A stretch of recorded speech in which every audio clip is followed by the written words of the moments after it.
At 11:47 p.m., a phone call was recorded, and what was said on that call would expose a murder so cold it shocked even seasoned investigators. A perfect family, a decorated soldier, a loving mother, but behind closed doors, a deadly secret was waiting to explode. This is the case of Jennifer Gledhill. Hi everyone, welcome back. Today's case is disturbing, calculated, and deeply tragic.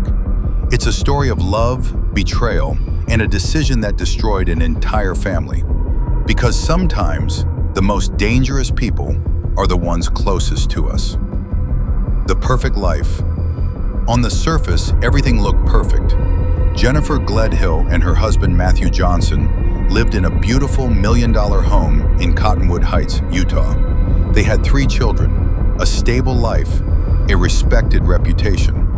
Matthew, a 51-year-old Green Beret in the Utah National Guard, was known as disciplined, intelligent, and dependable.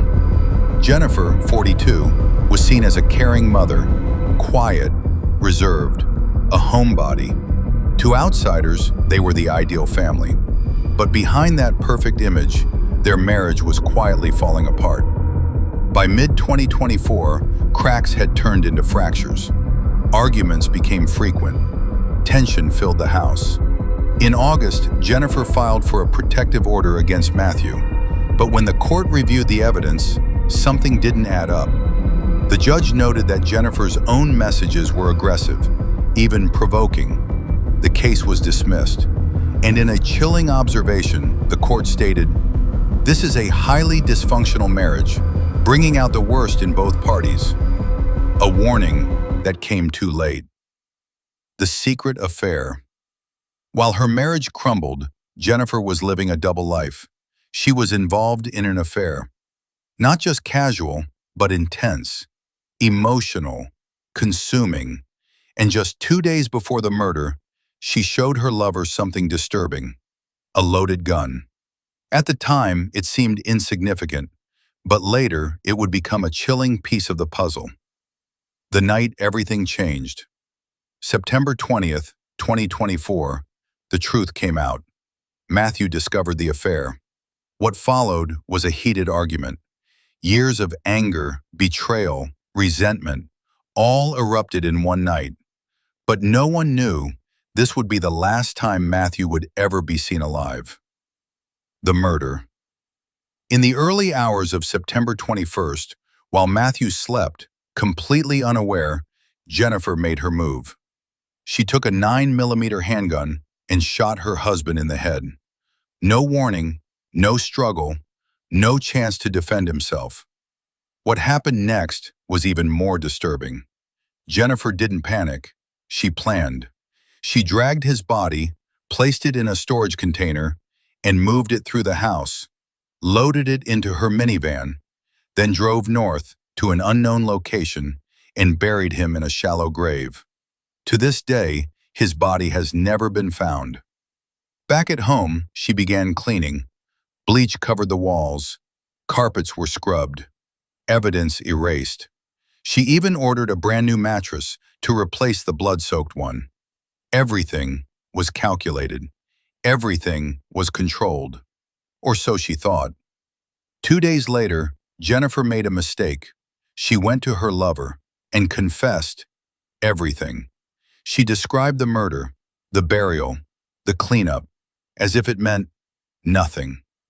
Her lover was horrified, so he did something crucial. He recorded their next conversation, and what Jennifer said was chilling. He wasn't a person anymore. He wasn't Matt. In that moment, she had completely dehumanized her husband. Days later, Jennifer reported Matthew missing, but it was already too late. Her lover had gone to the police, with recordings, messages, proof. When investigators searched the house, they found blood, bleach stains, a brand new mattress, and GPS data tracking Jennifer's exact movements the night of the murder. The story she told started to fall apart. On October 2nd, 2024, Jennifer Gledhill was arrested, charged with first-degree murder. But the case didn't stop there. Soon, her own parents were arrested too, accused of helping clean the crime scene, helping cover up the murder. What was once a perfect family had now become the center of a horrifying criminal case. Even today, Matthew Johnson's body has not been found. Search teams have combed through vast areas of northern Utah. Volunteers, law enforcement, friends, all searching for a man who simply deserves to come home, even if it's only for closure. Jennifer has pleaded not guilty. Her trial is set for December 2025. Prosecutors believe the motive is clear. She wanted freedom. Freedom from marriage, from responsibility, from consequences. And instead of choosing divorce, she chose murder. 3 children lost their father and their mother. A soldier who served his country was killed in his own home while he slept. And somewhere, in an unmarked place, Matthew Johnson is still waiting to be found. This case leaves behind one haunting question. How far can someone go for freedom? And when does love turn into something deadly? If you found this case shocking and want more deep dive true crime stories like this, make sure to like, subscribe, and turn on notifications. Because the truth is often darker than fiction.